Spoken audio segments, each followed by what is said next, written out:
Hello everyone, welcome back to my another video. I hope आप सब लोग बहुत मस्त होंगे। तो आप सब में से काफ़ी सारे लोग कॉलेज ज्वाइन करने वाले होंगे या फिर कॉलेज ज्वाइन कर चुके होंगे, और मैक्सिमम केसेस में या तो आप हॉस्टल में रह रहे होंगे या फिर आप फ्लैट में कॉलेज खुलने के बाद। तो बहुत इंपॉर्टेंट होता है कि आप अपने फाइनेंसेस को मैनेज करना सीख लो अच्छे से, एंड आप एक बजट प्लान करना सीख लो। आज की वीडियो में हम बात करने वाले हैं how to manage your finances and build a budget plan, so आप अपने पैसों को कॉलेज में वेस्ट ना करो और सही तरीके से उन्हें यूज करो। Believe me, I think I am capable to tell you about this, क्योंकि कॉलेज में मैं 1 साल रहा था बिफोर पैंडेमिक स्टार्टेड, एंड मैंने बहुत अच्छे तरीके से अपने फाइनेंसेस को मैनेज किया था और अपना एक बजट प्लान बिल्ड किया था। तो इस वीडियो में आपको वही बताने वाला हूँ, अपने एक्सपीरियंसेस की मैंने कैसे उन चीज़ों को प्लान किया था, कैसे मैंने अपने पैसों को अच्छे तरीके से यूज़ किया था। So this channel is all about productivity, college life and stuffs young adult need to know about. So अगर आप चैनल पर नए हैं तो इस चैनल को सब्सक्राइब करना बिल्कुल मत भूलिएगा, एंड वीडियो को लाइक कर दो एंड लेट्स स्टार्ट।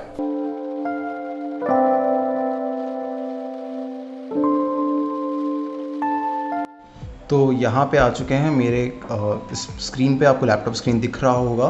तो यहाँ पे हम बात करेंगे अभी कॉलेज फाइनेंसेस और बजटिंग के बारे में। तो सब कुछ मैं एक्सप्लेन करूँगा, कैसे आप अपना बजट प्लान बना सकते हो, अपनी फाइनेंसेस को कंट्रोल कर सकते हो कॉलेज में, चाहे आप हॉस्टल में रह रहे हो या फ्लैट में रह रहे हो।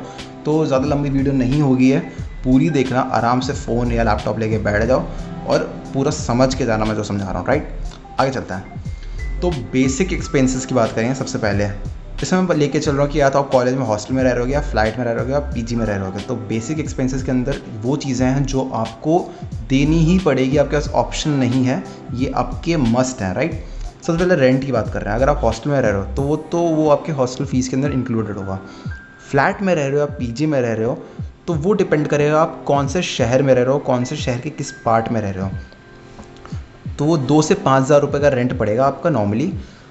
अगर आप, मैं लेके चल रहा हूँ कि अगर आप 2 बंदे एक रूम में साथ में रह रहे हैं, चाहे वो अगर वो 1 BHK में रह रहे हैं तो आप घर में 2 बंदे रह रहे होंगे, 2 BHK में रह रहे हैं तो एक रूम में 2 बंदे, तो वो 4 बंदे रह रहे होंगे, 3 BHK में रह रहे हैं तो 6 बंदे रह रहे होंगे घर में, एक रूम में 2 बंदे। राइट, तो इस हिसाब से लेके चल रहा हूँ। तो उसमें अगर आप छोटे शहर में रह रहे हैं, लाइक अगर मैं मोहाली में रहता हूँ, मेरा कॉलेज चंडीगढ़ यूनिवर्सिटी मोहाली में, तो वहाँ पे ज़्यादा नहीं होता rent as compare to Delhi, Bangalore and Mumbai.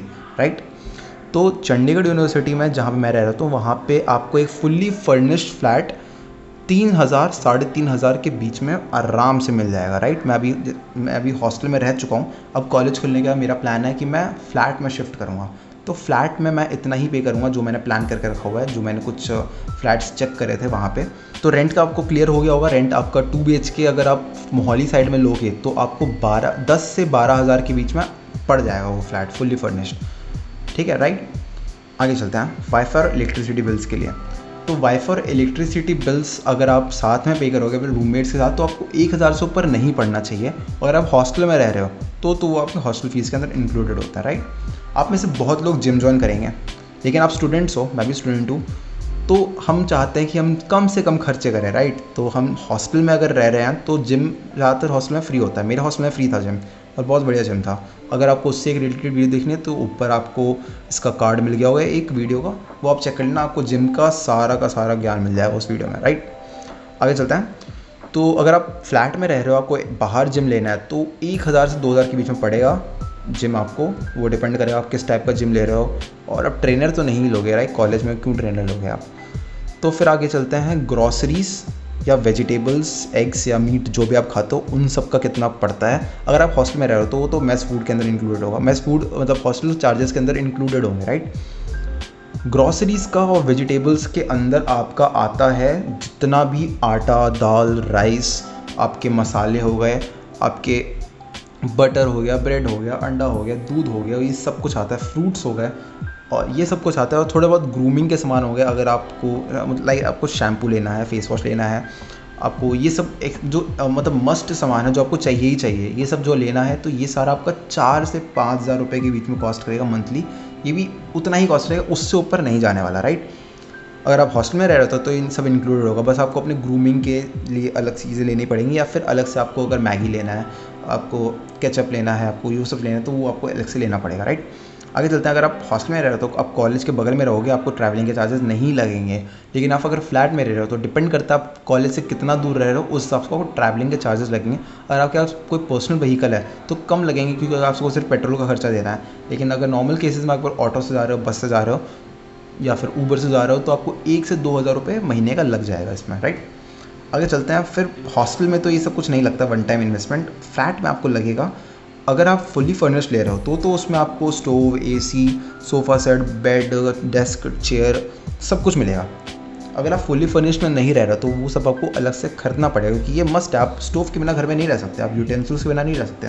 Utensils कुछ आपको हॉस्टल में भी चाहिए होगा, उसके लिए भी खरीदना पड़ेगा। केटल भी आपको हॉस्टल में चाहिए होगा। तो अगर हॉस्टल का आपको एक लिस्ट चाहिए कि आपको क्या क्या चीज़ें लेके जानी है हॉस्टल में, तो अगर वो चाहिए तो मेरे को बता देना कमेंट सेक्शन में, उस पर वीडियो बना दूंगा, राइट। आगे चलते हैं, ये थी आपकी बेसिक एक्सपेंसेस, राइट। ये आपको लेना ही लेना पड़ेगा। आगे चलते हैं, अदर एक्सपेंसेस। ये पर्सन टू पर्सन डिपेंड करेगा, कोई किसी चीज़ में ज़्यादा खर्चे करेगा, कोई किसी और चीज़ में ज़्यादा खर्चे करेगा, इसलिए मैंने यहाँ पे उसके प्राइसेस नहीं लिखे हैं। पॉकेट मनी अगर मैं लेके चल रहा हूँ एक मिडिल क्लास फैमिली के, अगर आप मिडिल क्लास फैमिली से हो तो आपकी पॉकेट मनी 3 से 5 हज़ार के बीच में होगी। एंड केस में 6 हज़ार रुपये होगी मंथली, उससे ज़्यादा नहीं होने वाली है। तो इतनी ही पॉकेट मनी रहती है मेरी। 4 हज़ार से 5 हज़ार के बीच में रहती थी, कभी 4 हज़ार कभी 5 हज़ार, ऐसा मेरे को पैसा मिलता था कॉलेज में। तो इतनी रहती है आपकी पॉकेट मनी।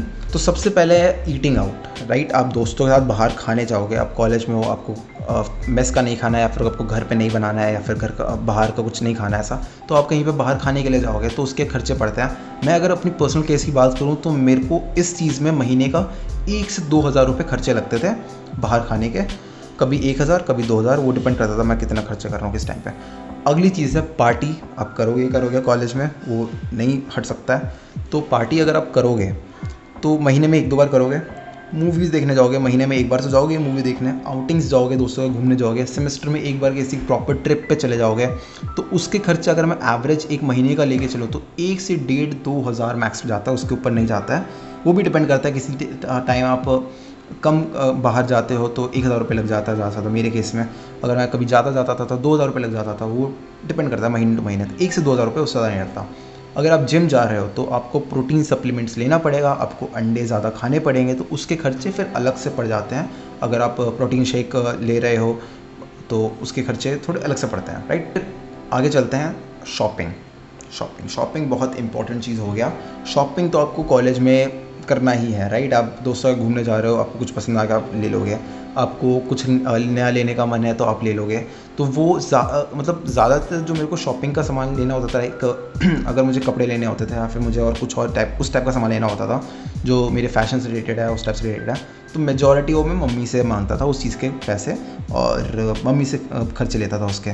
और कुछ चीज़ें जो मैं मम्मी से नहीं मांग सकता था, मुझे डर लग रहा था नहीं मांगूंगा मम्मी से डांट पड़ेगी, तो वो अगर ज़्यादा खर्चा हो जाता है महीने में तो वो मैं अपनी पॉकेट मनी से मैनेज कर लेता था। फिर होता है सब्सक्रिप्शन। अब सब्सक्रिप्शन ऐसी चीज़ है जो कॉलेज में ज़्यादातर जो स्टूडेंट्स होते हैं वो दूसरे बंदों के लेके चलते हैं, लेकिन मैं अपना खुद का सब्सक्रिप्शन रखता था। मेरे नेटफ्लिक्स का, प्राइम का, हॉटस्टार का मेरा खुद का सब्सक्रिप्शन है।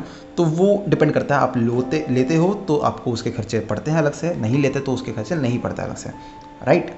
इतना समझ आ गया हमें। तो ये था सारा आपका बेसिक एक्सपेंसेस और अदर एक्सपेंसेस। तो इतना ही खर्चा रहने वाला है, चाहे हॉस्टल में रहो चाहे फ्लैट में रहो, कॉलेज में, राइट। उसके अलावा अगर कुछ खर्चे हैं तो वो टोटली आपके पर्सनल खर्चे हैं, वो आप ले कर सकते हो, नहीं कर सकते, वो टोटली आपके ऊपर है। अगर आपको कुछ और ऐड करना तो आप ज़रूर ऐड कर सकते हो उसमें, मैं तो मना कर ही नहीं सकता उस चीज़ में, आपकी पूरी मर्ज़ी है। तो अगर मैं टोटल मान के चलूँ तो मेरे हॉस्टल का खर्चा 1 साल का 80,000 रुपये था, राइट, इन सब का मिला के।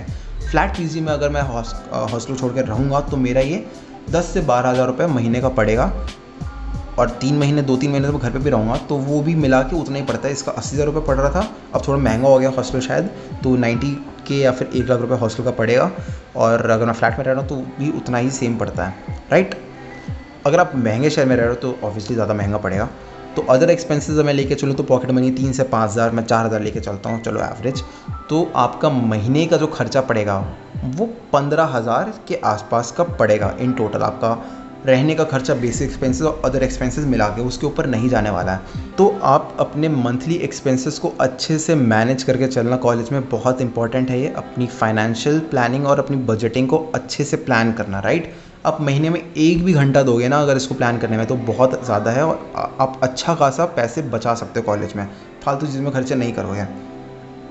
कॉलेज में बहुत इंपॉर्टेंट होता है कि आप ये सब मेंटेन करके चलो, क्योंकि कॉलेज में इतने खर्चे हो जाते हैं ना, आपको पता भी नहीं चलता आपके हाथ से कब पैसे निकल गए, राइट। आपको अगर फ्लैट हॉस्टल में रह रहे हो तो आपको साल में एक बार पे करना पड़ेगा हॉस्टल फीस। अगर आप फ्लैट में रह रहे हो तो आपको वो मंथली आपको पेरेंट्स से पैसे मिलेंगे उस चीज़ में पे करने के लिए, और पॉकेट मनी तो मिलता ही है पेरेंट्स से महीने का। तो अगर आप इसको नहीं प्लान करोगे अच्छे से तो कैसे वो पैसे निकल जाएंगे आपके हाथ से, आपको पता भी नहीं चलेगा। मैं कॉलेज का बताता हूँ, मेरे पहले 2 महीने जो थे ना, वो कम से कम मैंने उस 2 महीने में हॉस्टल में रहते हुए, हॉस्टल के खर्चे अलग से देते हुए, मैंने 8,000 10,000 रुपये खर्चे किए थे 2 महीने, मतलब एक महीने में, क्योंकि मैं बिल्कुल प्लानिंग नहीं करता था और मैंने बहुत खर्चे किए थे। लेकिन उसके बाद मैंने प्लान करना स्टार्ट किया और मेरा प्लान बिल्कुल मेरे बजट के हिसाब से चलता था, मैं ज़्यादा खर्चे नहीं करता था, क्योंकि ये सब प्लानिंग पर डिपेंड करता है। आप जितना अच्छे से प्लान करोगे उतने कम खर्चे करोगे। तो ये बहुत इंपॉर्टेंट है कि आप इस चीज़ को अच्छे से समझो, अपना एक खुद का बजट बनाओ, खुद का एक फाइनेंशियल प्लान बनाओ और उसको पूरे अच्छे तरीके से फॉलो करो। इससे आपको एक क्लियर आइडिया लग गया होगा कैसे आपको एक बजट प्लान करना है। तो ज़्यादा कुछ नहीं करना, वीडियो को लाइक कर दो, अच्छा लगा तो वीडियो को शेयर कर दो, बस इतना ही करना है। इसको कर दो तुम, मैं तुम्हारे लिए नेक्स्ट वीडियो में अच्छा सा एक और कंटेंट लेके आऊँगा। तब तक के लिए जय हिंद, गुड बाय।